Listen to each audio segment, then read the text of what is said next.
Au sommet de l'actualité, fin de séjour du président camerounais en terre nigérienne. Pendant 2 jours, Paul Biya et son homologue Muhammadu Buhari ont échangé sur les problèmes auxquels font face le Cameroun et le Nigeria, à savoir la menace terroriste de la secte islamiste Boko Haram. Et puis en santé, Yaoundé, capitale politique du Cameroun, abrite le 7e congrès héros-africain de cancérologie sur le haut patronage de Madame Chantal Biya, première dame du Cameroun. Une occasion pour le ministre de la Communication solliciter l'accompagnement de la presse camerounaise. Voilà pour les titres. Mesdames, Messieurs, une fois de plus, bienvenue au journal. Ce 4 mai, le couple présidentiel camerounais a terminé sa visite d'État au Nigeria, laquelle a débuté le mardi 3 mai au menu des discussions de Paul Biya avec son homologue Muhammadu Buhari. La lutte contre Boko Haram, l'extrémiste et la criminalité transfrontalière dans un contexte où le Cameroun et le Nigeria subissent depuis quelques années les attaques répétées de cette nébuleuse affiliée à l'organisation de l'État islamique. Les contours de cette visite, c'est avec Donna Anuzoa.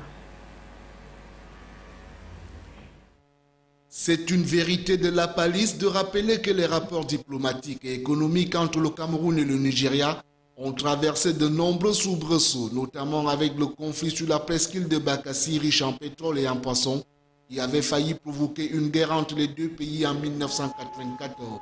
Mais depuis la visite du président Buhari au Cameroun le 29 juillet 2015, les relations entre Abuja et Yaoundé se sont réchauffées.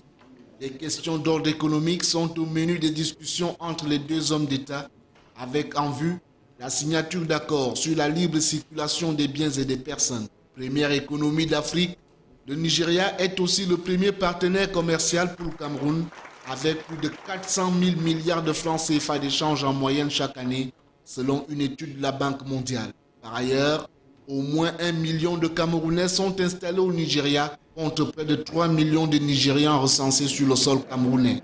La visite du président Paul Biya au Nigeria intervient avant le sommet de la commission du bassin du lac Tchad, qui regroupe le Cameroun, le Niger, le Nigeria, le Tchad, la République centrafricaine et la Libye, prévu le 14 mai dans la capitale fédérale du Nigeria.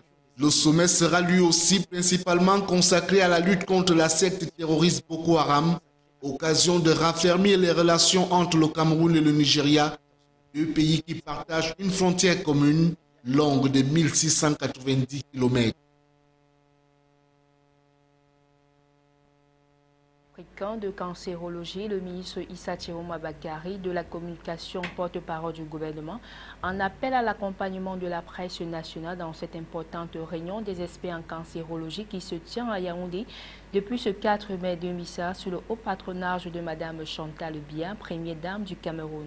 Le compte rendu de Jean-Pierre Bitongo, Joseph Ateba et Eric Tichu. C'est un prélude au 7e congrès Europe-Afrique de cardiologie qu'Issa Chiroma Bakari, ministre de la Communication, et son homologue André Mamafouda de la Santé publique ont co-organisé la conférence de presse du 3 mai dernier au fin d'amener les journalistes à mieux sensibiliser les populations sur l'existence des cancers. Voilà enfin pourquoi nous devons, nous citoyens de tous les bords, accompagner cette volonté avec engagement, détermination et opiniâtreté, d'abord en exaltant le mérite de ce véritable sacerdoce que constitue la pratique de la médecine, science de la vie par excellence, à travers ces femmes et ces hommes qui chaque jour et à chaque instant œuvrent pour l'allègement de nos souffrances et le prolongement le plus loin qu'il soit possible des carrières de vie des êtres humains. D'après les dernières statistiques présentées par André Mamafouda, sur les 14 000 cas de malades enregistrés chaque année au Cameroun, l'on compte plus de 1400 cas de cancer du col de l'utérus et environ 2000 cas de cancer du sein. À en croire le ministre de la Santé,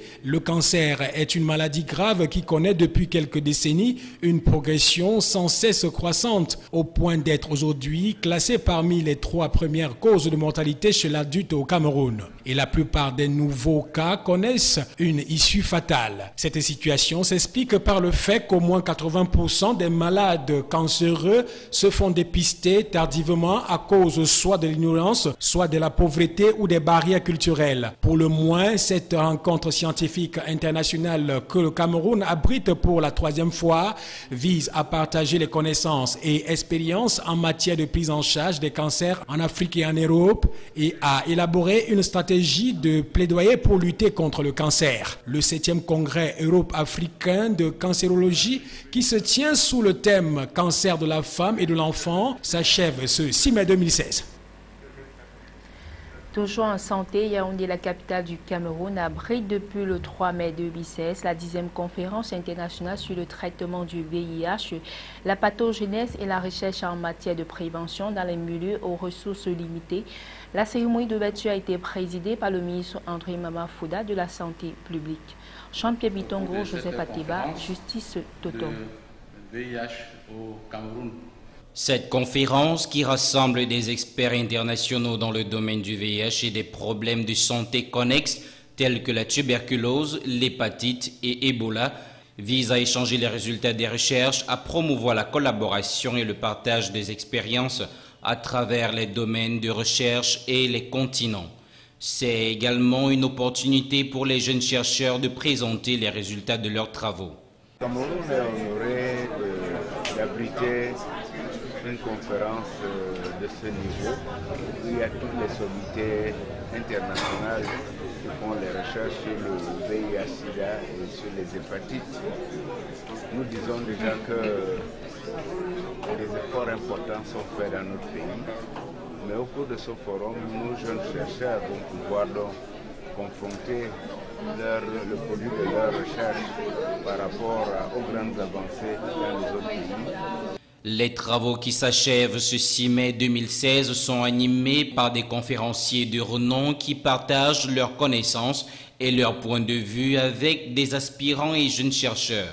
Ceci à travers des présentations orales, des tables rondes et des séances d'affiches. Ainsi se poursuit le combat pour l'éradication de la pandémie dévastatrice d'ici à 2030.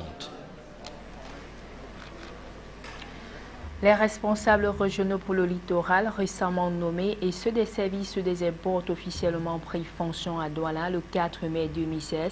Samuel Dieudonné Ivara Diboa, gouverneur du littoral, qui procédait à ces installations, a exhorté les nouveaux patrons à l'assiduité au travail. Le point avec Benoît Dormont et Colin Bekatal.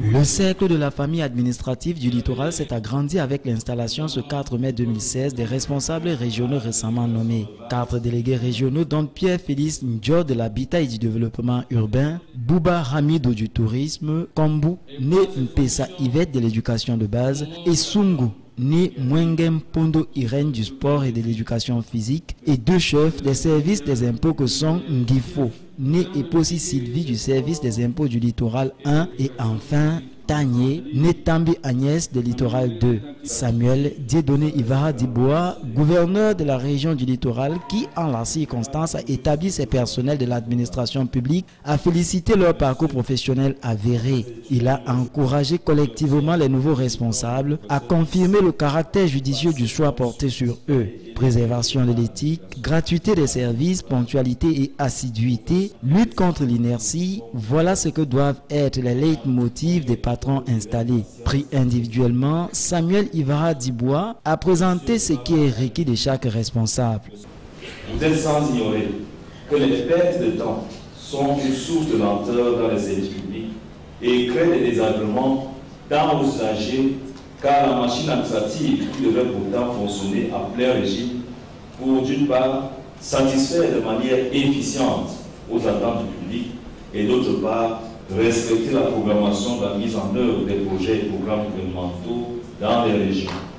En un mot, combattez l'inertie dans vos services respectifs. La salle des banquets des services du gouverneur, qui a servi de cadre pour la cérémonie, a accueilli entre autres personnalités les magistrats administratifs de la ville de Douala et plusieurs autorités traditionnelles. Les familles venues nombreuses ont ajouté à cette occasion joyeuse beaucoup de sons et de couleurs. Les travaux de construction de la pénétrante est de la ville de Douala génèrent insalubrité, dégradation des axes secondaires, notamment au lieu dit Elfe Axelou, une situation qui mène à mal les conducteurs, les usagers de la route, mais aussi certains riverains. Justice Totoum, Benoît Dormont. Voici le nouvel échangeur en construction au lieu dit Elfe Axelour, non loin de l'immeuble Bétomen. À un jet de pierre de là, la jonction Axe-Ndekoti est barricadée par des blocs de béton. Conséquence, un dépotoir d'ordures de fortune qui sert également d'urinoir. Des nappes d'eau insalubres et nauséabondes peuvent témoigner l'absence des services d'hygiène qui ont disparu il y a de cela belle lurette. Plus loin vers la jonction village, un scénario similaire. Sauf qu'ici, la conséquence directe est la création des embouteillages sur la voie publique. Et là, les conducteurs de moto se sont frayés un raccourci qui, avec l'intensité des pluies, devient de plus en plus impraticable. Alors on perd en temps et en argent. Non, ça du travail, puisque le temps qu'on met, peut-être pour des villages en Kololo. Parce que naturellement, on peut faire 20 minutes pour arriver dans un Kololo. Mais si justement, donc, dans le village, vous voyez 40 minutes. Souvent, vous n'avez pas même une heure de temps dans l'embouteillage. Dans un bloc, dans ce quartier, on casse la moto, on ne sait pas. Partout là, il y a plus de route maintenant. On dit comment l'embouteillage a diminué. Donc pour le moment, on voit que l'embouteillage ne peut pas diminuer. Bah là, ils perdent le temps. Et ils ne connaissent pas que les gens doivent passer. Donc ce qui fait que quand ils bloquent un côté, ils ne savent pas qu'il y a beaucoup de gens qui vont passer de l'autre côté. Et puis les deux côtés même se bloquent. Quant aux responsables de la société Razel, ils n'ont pas souhaité s'exprimer sur le sujet. En attendant, les usagers de ces voies doivent encore endurer, puisque nul ne sait à quand la fin des travaux, tellement le constructeur entretient sa langue de bois. Et voilà qui met un terme à cette édition d'information sur Camus 24. Merci à tous de l'avoir suivi.